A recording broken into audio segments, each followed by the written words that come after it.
good day, this 213th day, meaningful moments, 365 days. So good to be home. We all feel that, you go away and it's a beautiful opportunity to adventure and to have an opportunity to explore too, and to, in our case, be with family and all the parts of that, all the moving parts of that, and all that energy. And, for us, it was an opportunity to go back and see a place that we love, that we've lived. And I love all of that. Love being on the road. Just, feeling that shift in the energy as you go from one place to another. But coming home, such a good feeling. And I thought about that as I came home and settled in.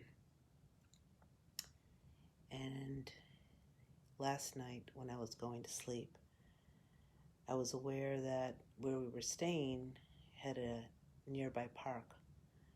And even when we lived in Chicago in the Loop, we had this situation too. And for some of you, you may be familiar with something along these lines. Perhaps you have a nice home, place, even if it's not a fancy place or an expensive place, just just that feeling of being home, having a place that you call home, a place that you can reside in and settle in.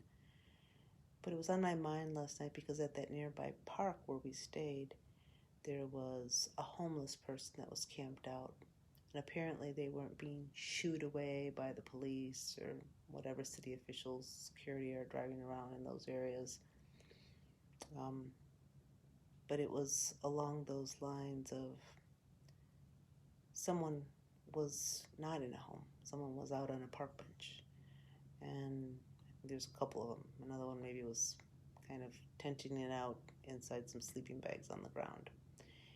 And there's a lot of that in all the urban cities. And, even where we are now, out in the suburbs, you see that more often now, too, that there's people on street corners where, homelessness wasn't even something that, was heard of at one point.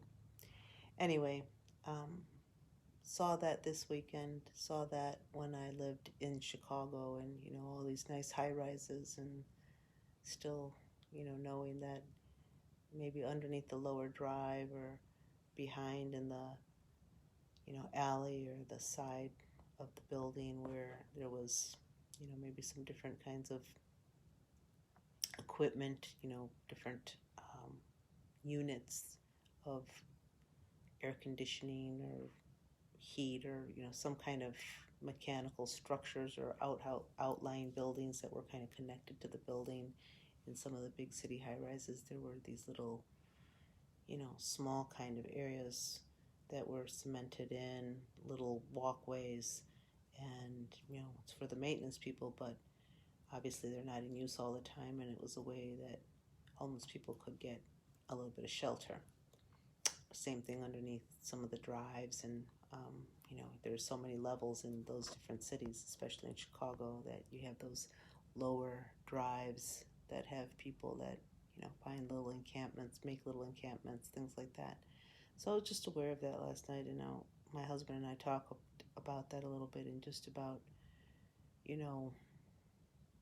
that in a nation that has so much abundance, that how did it ever arrive to a moment of disparity and what we see it be today.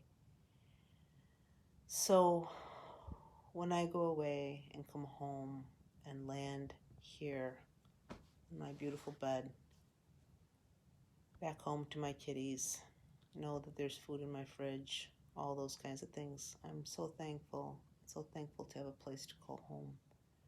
So feeling that tonight in this meaningful moment, and after that, kind of whoosh of a trip and all of the different moving pieces, just glad to be able to lay my head down today. So wherever you are, wherever you're laying your head tonight, just to be able to feel that gratitude, sending that love and that blessing to all those people that don't have a home but are making their home tonight, wherever they are, and safety and protection for everyone. Blessings. Aho, friends.